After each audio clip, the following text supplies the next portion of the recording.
Anyway, this is Legendary Drops, and his video on the games industry has lost its mind. If I'm gonna say they want more money. These guys have lost their minds. It's gotten to the Who? point where I don't even know if people can even afford to play video games anymore. No. We just got slammed with a tidal wave of new releases, the vast majority of them premium priced. We just saw consoles raise in price for the second time this year. Xbox. And Nintendo's out here selling 18-year-old games for $70. Oh, and also That's announcing disgusting. a paid DLC for a game that doesn't even exist yet. We already have quality issues with these games. We can't even trust the vast majority of them to be playable when they launch. We've seen more industry layoffs, and it feels like this industry has employees, and yet regardless of the failed launches, the stumbles, the random issues, and just the flat-out bad games, it feels like we just keep seeing more games at an infinitely increasing rate, and it begs the question, who's going to buy it all? I can't be the only one that's sitting here thinking to myself, there's just way too many games that have come out this year. And while we've had some good ones, some really good ones, it's getting to the point where even they're going to go on the back burner. And while that's great, we can go ahead and buy and play games whenever we want to. That's not how this industry is built. This industry is built for day one sales, and I do not think people are going to show up for it. So today what I want to do is I want to talk about how unaffordable this hobby has become. I want to talk about how regardless of the quality of some of these games, they're still going to fail in sales, and how at some point the AAA industry really needs to learn from their indie competition because the price isn't right. But before that, Displate heard I like Path of Exile, and I think they took it a little bit too seriously. Displate. Who's this guy? Legendary Drops is his name. Metal Prince, and as somebody who is way too deep into that game, this is a dangerous development because Path of Exile has some of the sickest art in the genre, and now I've got those prints sitting up in my office. And I'm not saying that it's guaranteed for better loot, but I do have a new poster to be able to pray to every time I need a divine drop. If you haven't tried Displayed out before, they make high-quality metal posters that mount magnetically, no tools, no wall damage, and they're so easy to be able to install and swap out whenever you move. They've got over 1 million designs across anime, games, movies, and more, including textured and limited edition prints. One is pretty good. Between this new Path of Exile line and all of the other editions and drops that these guys have sent me, I'm going to be honest with you guys. Displayed, I love your product, but seriously, I have nowhere else to put them right now. I'm starting to look at my ceiling at this point. So if you like the designs or maybe want to check out something else, go to displate.com fucking Mario parkour shit, the fucking stompers. Legendary Drops to get the best deal. Check the pinned comment and the link in the description. I feel like this has simultaneously been one of the best years for games, but one of the worst years for actually gaming. We've been hit with a tsunami of awesome releases. I've been playing some Beast a little more, Dying Light the Beast. While I do enjoy some of it, how is the climbing worse than in the first one? That's one big thing I noticed, and I don't like that loot is based on what level the place is. You know, it's kind of weird. Titles in years, but also some of the worst performance issues, constant demands for higher-end hardware, and news almost every month about price hikes. It's like, yeah, a lot of this stuff looks great on paper, but can people even run these games, let alone even afford the hobby at all anymore? Take Borderlands 4. As much as I think it's one of the strongest entries in the franchise, it ran like garbage at launch. It still runs like garbage right now. Yeah, sure, if you're sitting at a $5,000 PC, you can brute force your way into a decent experience, but that's not the reality for 99% of players. On console, the optimization is so bad that the game's performance would degrade every half hour until you were forced to restart the game just to keep it playable. The longer you played, the worse it got. It has become such a mess on console that Gearbox has had to suspend the Switch 2 release indefinitely, even after already taking pre-orders. At least these guys refunded the money, but come on, how is it acceptable to sell a version of your game on hardware before you even know it can run? And this isn't just a Borderlands 4 problem. Premium Almost every gamers, major AAA remember? release in the past 5 years has shipped with significant performance issues, unless it's a console exclusive where the hardware is fully optimized for specifically that game. The industry is now building games for a performance ceiling that doesn't actually exist in the market right now. That's not just for consoles, but for most PC setups, and it's just leaving us in the dust. So if the current hardware is already struggling, if these consoles are already being dated and they're out of relevance, then riddle me this. Why is Xbox raising the price of their console for the second time in 5 months? Back in May of 2025, Xbox made one of the biggest price hikes in industry history. Consoles went up by 20 to 27%. Accessories went up by 8 to 15%. The bottom of the line Series S jumped from $300 to $380, where the top of the line Series X went from $600 to $730. Now, just 5 months later, they've done it again. The Series S is now $400 and the Series X is now $800. And those numbers might not sound insane at first glance, but for consoles, machines that are supposed to be the casual, affordable entry point into gaming, that is pushing way outside of the comfort zone of most players today. And if this is what counts as the accessible option, I honestly do not see how this hobby is going to stay accessible for very long. In an article from The Gamer written by Jack Coleman titled Ex-Blizzard Boss Says Tariffs Are Just an Excuse for Xbox to Raise Prices, the writer Jack Coleman writes, the prices of both the Xbox Series X and Xbox Series S are set to rise in the United States, with Microsoft blaming the changing macroeconomic environment for the price hikes. In other words, Xbox is blaming the ongoing tariffs for the price increases.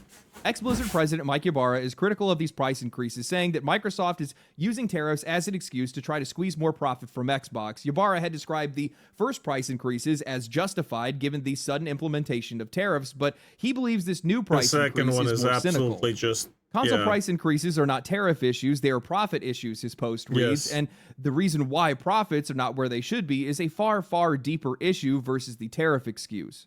He later added tariffs went up once, so that does justify a single price increase. An excuse to continue raising prices with no new increase in tariffs is simply a different problem, and they are going to make consumers continue to pay for those problems.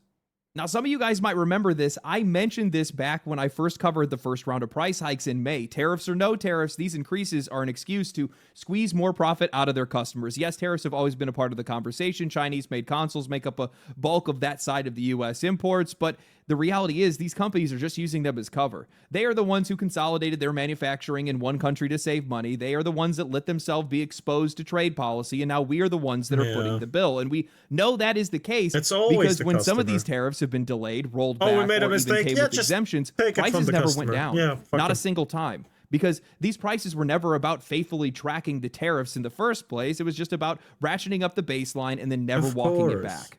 And it's not just me saying it. When even someone like Mike Ybarra is calling these price hikes money grabs, you know the excuse is starting to wear thin. Moves like this are just making gaming a hostile hobby to get into. These price hikes, tariffs or not, are not keeping pace with wages, and people just simply can't afford it. Worse off, the quality of these games is not rising with these prices either. They're milking the whole hobby. They're milking the hobby, making the entry more and more difficult into it. You cannot justify buying a console nowadays as a family father or as a gift to a child, because who the fuck gifts their child in today's society as an average guy, average father or mother? Who gifts their child a $800 gift? Like, that makes no sense. Like, imagine a 10-year-old little Timmy with an $800 Xbox. Like, what the fuck? Nah, no way. Right? It makes no sense. So why would anybody want to buy into this? And it's not just Xbox doing it to their customers. Everybody's doing it to their customers. Look at Nintendo. They already tested the waters with Mario Kart World at $80. Now they're turning around and they're asking $70 for a Switch 2 bundle of Super Mario Galaxy 1 and 2. Two games that are over a decade old with no new content, just upscaled visuals. And yet they're asking for a brand new release price. And if you guys thought it stopped there, well, you'd be wrong, because Nintendo is launching Pokemon Z and A at $70. But during their latest Nintendo Direct, they made an announcement for a day one DLC that you can pre-purchase right now for another $30. That means if you want the full game on day one, you're looking at $100. And it doesn't even end there. It's so sickening that the DLC is ready before the game is. That's sickening to me.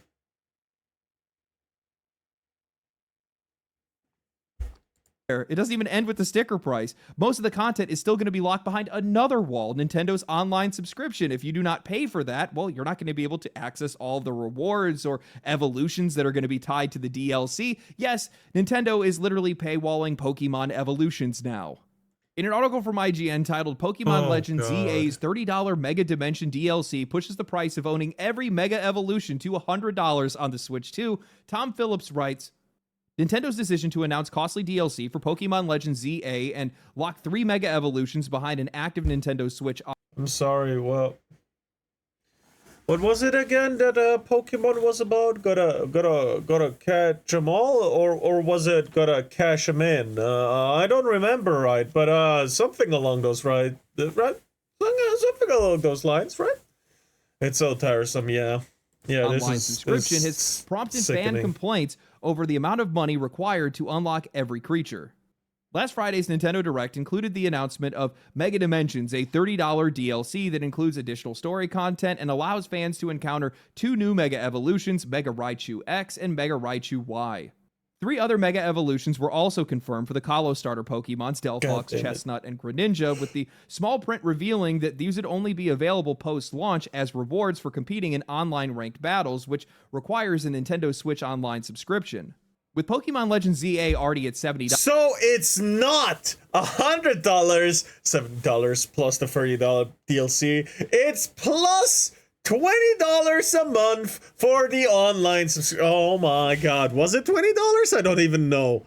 Why Raichu? I don't know. On the Switch 2 or $60 on the original Switch. Fans were quick to note that the $30 Mega Dimension DLC, announced weeks before the game's launch and available to pre-order already, pushes the price of owning every Mega Evolution to $100. On top of that, the need to have an active Nintendo Switch Online subscription only adds to the costs involved, and with each of the 3 granted over subsequent in-game seasons, players will need to keep their Switch Online active for multiple months and win ranked battles to unlock the lot. I just find this utterly ridiculous. We have now reached the point where Nintendo isn't just trying to strangle the industry with lawsuits and patents on basic gameplay mechanics. They've also been the first to jack up the base price of games to $80, and now they're paywalling the very identity of their own series. Evolutions are not bonus content, they are foundational, yet here we are with a $30 DLC on top of a $70 game, and if you want it all, you're still forced to keep up a subscription service while they drip feed mechanics back to you. I can't believe I'm saying this. Nintendo is worse than Activision. It's absolute whiplash. The company that sells itself as the family-friendly, consumer-safe option is squeezing its players harder than anybody else. And here's the part that really exposes just how broken this has all become. Because for the price of Pokemon and its DLC, you could buy Silksong, Expedition 33, and Hades, all of this year's strongest contenders for Game of the Year, and still have money left over. I mean, I guess this is where we're at right now, paying more, getting less, and if this is what's passing for normal now, then maybe the question isn't how much people are going to pay, it's how fast they're going to walk away. The amount of Pokemon that I played as a kid is indicated by my glasses prescription, which is that I am legally blind. That Game Boy never left my hands, and never in all of my years, I never thought we would see the day where Nintendo would paywall Pokemon Evolutions. Nintendo fans, Pokemon fans, the people that are defending this, listen to me for just a second. You are one step removed from seeing your Pokemon evolve and getting a pop-up that says $15 to proceed or cancel evolution. Who's that Pokemon? God. It's money. It's money. Money too. This is just crazy. The Xbox price increases too. God, if you want sustainable gameplay on a console in 2025, you are paying $750 to $800. That is just insane to me. And what does that mean for the next series of consoles? You know why that makes me sad? Not just because it's an outrage, because it's simply not worth that much. But because if I were the old me, the child me that just got its first console, I never would have gotten that console in the first place. Our situation back then did not allow for us to have nice things. My mom saved up for 3.5 months for a PlayStation 3. It was a sale. It was a Valentine's sale thing. It was like $300 for 2 controllers, a game, and the PlayStation 3. Or some shit like that. You know? Imagine today's prices with that shit. That would have been $600-700 minimum.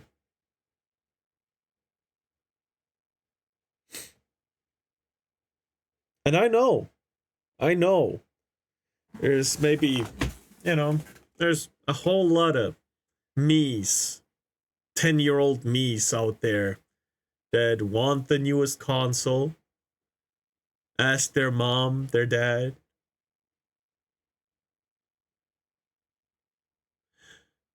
and they, you know, and the parents are just like, oh, okay, and just go into their freaking room and cry because they're never gonna afford that shit, right? I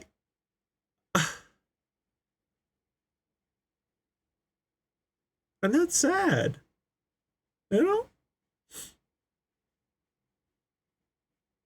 That shit's sad, right?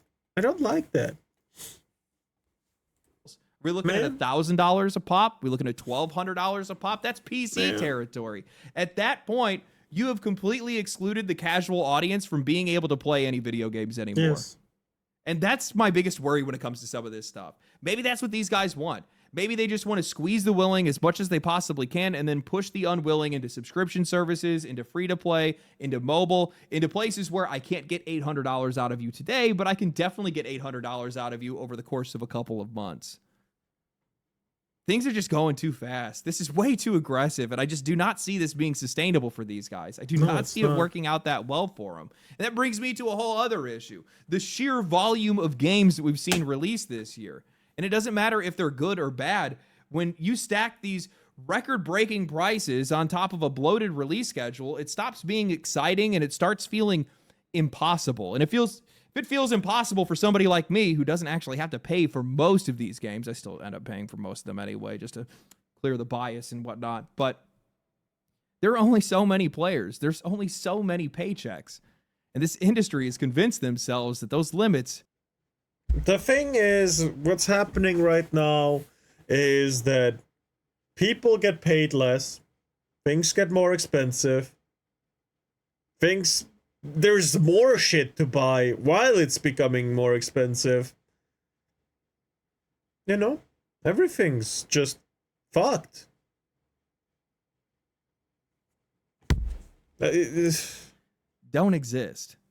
When I sat down to write for this video, I realized something insane. In just the last couple of weeks, we've had Silksong, Borderlands 4, Dying Light the Beast, Silent Hill F, Hades 2, and now Ghost of Yotei that's all dropping within days of each other. That is a stacked lineup, and for the most part, most of these games are reviewed pretty strong. The fan reception has been pretty high, but looking ahead, seeing Battlefield 6 set for October, as well as a couple of other big releases before the end of the year, I just can't see how all of these games are going to sell. Not because they're bad, but just because most people are still playing one of those games that just dropped, or they just don't even have the time or the money to even start any of these games. And I think this is where the problem really comes into focus, because out of all of those games, 4 of those games are $70 each. Silksong was $20, Hades 2 was $30, and if I had to put money on it, I'd probably say that Silksong and Hades 2 are probably going to outsell the rest, simply because you can buy both of those games for less than the cost of one of the others. But buying all of these games would run you over $300, and that's just not happening for the majority of people right now. And the longer this release schedule continues to accelerate like this, and the more months we see that are packed like this, the more difficult it's going to become to avoid a problem. Now, look, I get it. Not everybody is going to buy every single game. Not everybody's going to buy all of these games all at once. Not everybody's going to be interested in a lot of these games. We all have our tastes and interests, but the expectation from the industry is to reach beyond their core audience and scoop up as many people as they possibly can. And I just don't see that being realistic. That mindset is exactly why we've seen so many projects canceled, studios shuttered, and wave after wave of industry layoffs. This industry hasn't come to terms yet with the sheer number of barriers that they have built between players and their games. The first barrier should be obvious. It's whether or not these games are even playable at launch. Take some of the highest rated multi-platform releases this year: Monster Hunter Wilds, Silent Hill F, Metal Gear Solid, Borderlands 4. Wilds, each one of them had major technical issues. And it's not just because these games are bad. Most of these games are actually pretty good, but it's because these developers are assuming that everybody is playing on top-end hardware. But that's just not the reality. These games aren't only demanding a sticker price, they're also demanding the newest console refresh, a PlayStation 5 Pro, an Xbox Series X, a PC with a 40 series GPU and the most cutting-edge CPU, add frame generation, AI-driven features, Unreal Engine 5 workloads, and suddenly you're not just paying to own the game, you're now paying thousands of dollars just to make sure that you can even run them. Now, going back to Borderlands 4, the CEO has finally gone quiet now that multiple hardware reviewers like Hardware Unboxed, Digital Foundry, and Gamers Nexus have stepped up and torn the game apart. They outright challenged Randy Pitchford to repeat his claims about DLSS and frame generation on camera. And why? Because, well, the game launched in a disastrous state. Instead of taking responsibility, the CEO tried to act like it was everybody else's problem. His message was basically buy better hardware if you want to play our premium game that's made for premium players. And that's the attitude right there. It's not just Gearbox, it's the mindset of the entire industry. Come on, broke people. Skip your rent and buy a 5090 just to be able to run our cell-shaded looter shooter. That's the level of contempt that we're dealing with. That's the assumption that a lot of these people are running with. Hardware is not even the only barrier anymore. Just getting into some of these games comes with a maze of extra costs and hoops to be able to jump through. Half them want you to have a subscription service just to be able to access core features like Nintendo paywalling. In a second, I'll be right there. Okay? Okay. Later. Yeah. Solutions. Others are locking content behind season passes, online only, or deluxe editions. And there's always online DRM, launchers stacked on top of launchers, account linking across platforms. Every year, there's another layer shoved between the player and the game. And it's not just about buying the box anymore. You're buying the box, the subscription, the DLC roadmap, the console upgrade, and the privilege of troubleshooting performance issues on day one. And I think that's the bigger issue here. It's not just one game or one bad launch or one company that's pushing their luck or one CEO that's talking shit. It's an entire AAA ecosystem that's straining under its own weight. Publishers are flooding the market faster than customers can possibly even keep up with, stacking release after release as if money and free time are just infinite resources, but they're not. There are only so many players, only so many paychecks, and only so... And remember, for those who really, really like Battlefield, they're trying that as well. They're trying to bring out a Battlefield every year. They're trying to make Battlefield 6 into a hub for that. You know? Yeah, Battlefield 6 may be great. It's gonna be good. Probably, hopefully. But the future still looks bleak. That's not a betterment. That's a not so steep cliff. Before a steep cliff. You know? And I don't like that. I don't. So many hours in the week. This industry acts like this audience is bottomless, but in reality, things are a lot more brutal than that. People have limits, and we're watching some of those limits get hit in real time right now.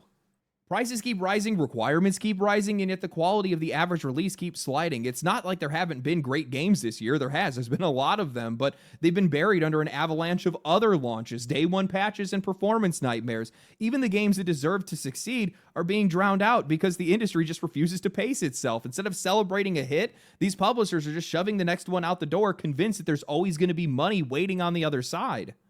I mean, how much longer can that illusion hold? Who's really buying 4 or 5 $70 games in a single month? Who's dropping $800 on a console upgrade or thousands of dollars on a PC overhaul just to be able to keep up with an arms race that the vast majority of us never even signed up for? At some point, something has to give, and you can already see that in the way that players are making their choices today. Indie and mid-tier games are thriving right now, not just because they're creative or unique, but just because they're sustainable. For the cost of one AAA release, you can grab 3 or 4 of these indie titles that actually run on the hardware that most people already own right now. And the studios that are selling those games, they don't need to sell them to everybody to be able to break even on it. They just need to make sure that their audience shows up for it. AAA does not work that way. Their budgets demand tens of millions in sales every single time just to be able to justify the expense. And when those sales don't show up, the result isn't reflection or restraint. It's layoffs, studio closures, and the same executives pointing their finger anywhere other than themselves. They'll blame the tariffs or the fans or changing market conditions, but they'll never actually admit the obvious problem, which is that their business model is broken. PC, man. And that's where all this is heading, an unsustainable ecosystem, spiraling prices, spiraling requirements, spiraling expectations, all pushing against an audience that cannot and will not stretch its wallet forever. You can raise your prices, you can raise the stakes, you can do whatever you want, but it's only going to be a matter of time before this entire house of cards collapses. And when it does, And it won't I just be hope one studio or it's one release. It'll be the soon. entire structure of AAA crashing into the I reality that hope it's it's basically soon. spent all of these years pretending doesn't exist. I was looking at the some odd top 20 games that released this year, and it's almost $1,200 if you bought every single one of those releases. Man, That is just insane to me. That that's is a so lot of much money. money, and that's not affordable for a lot of people. And it would be less than $200 if you just bought the indies. It would be some odd $300 if you bought the indies and the AA games that came out. If that was Damn. the case, and those are the only games that you bought this year, man, you did really well. And bonus is you're actually able to run those games on nearly any piece of hardware right now. So True. that's pretty nice. Yeah, I think, and I've been saying this for Man. a while, as this industry continues to increase their prices and increase the demand on hardware demands and put up more barriers in this industry, it's just going to make people more wary and critical of games before they're even released, or even after they're released in some cases. It's one of the True. reasons why I think we've seen so much culture warring around video games, and it's because I think a lot of people are looking for any reason not to be interested in these games. And it's not just because they hate video games, it's just because they're looking for excuses not to spend their money. That's really what it's coming down to. And in some cases, you actually have people that are looking forward to and actually kind of hoping that a game that they were interested in turns out to be bad just to be able to save themselves the money and also save themselves from the FOMO. And undoubtedly, you're going to have some of that almost every year with all these games. There's just too many of them. Beyond that, and this is something that kind of gave me a little bit of a pit in my stomach, and this is the one thing that kind of hates about one of the things. I'm sorry, man. I hurt my back, and I have been taking medication to be able to handle the pain that I've been going through. Why do so many But content creators have back what I was issues? going to What say the is fuck? we've seen 5 or 6 really good games drop within weeks of each other. And while I think undoubtedly some of those games are going to do really well, some of those games are going to fail financially, and it's not even their fault. And it's just because people are overwhelmed. It's just too many games in the market. It's too much money to be spending. People are already going to be spending their time in one game. They're not going to be ready to go shoot over to another one already. And that ultimately ends up meaning layoffs, studio closures, less money to be able to put towards the next game that they're working on.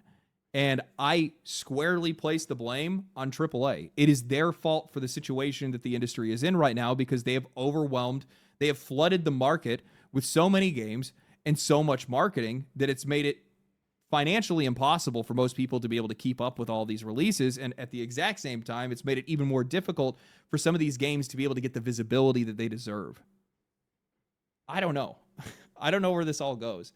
The only thing that I can think of is that hopefully it'll all just sort itself out financially.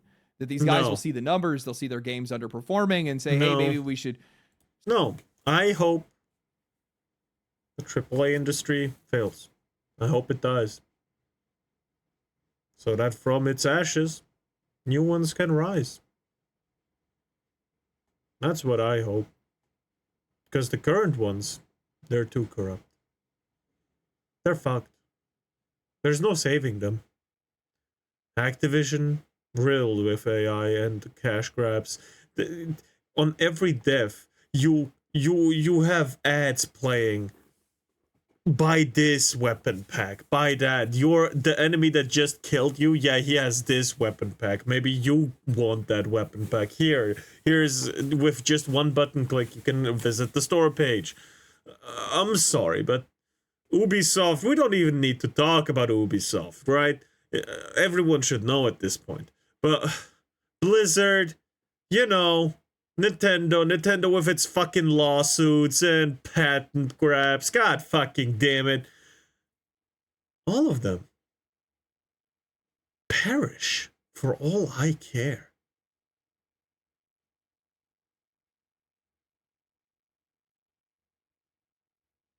For all I care, perish. Slow down a little bit, but this industry has a really hard time with learning the right lessons from some of their mistakes. So I guess we'll kind of have to wait and see on some of that They stuff. don't see but that as as much the as right I love lesson. the content and being able to cover all these games, this is just too much, man. This is just way too much.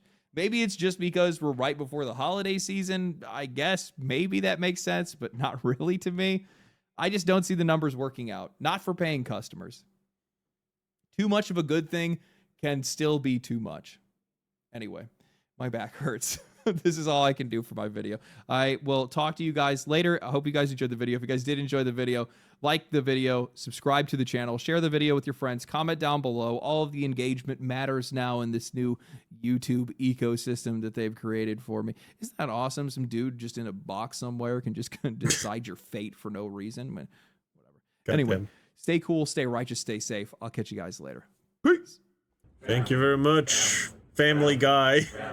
No, that's trademarked. No, thank you very much, Legendary Drops. That's his name. Yeah, that was fun, but yeah. I'll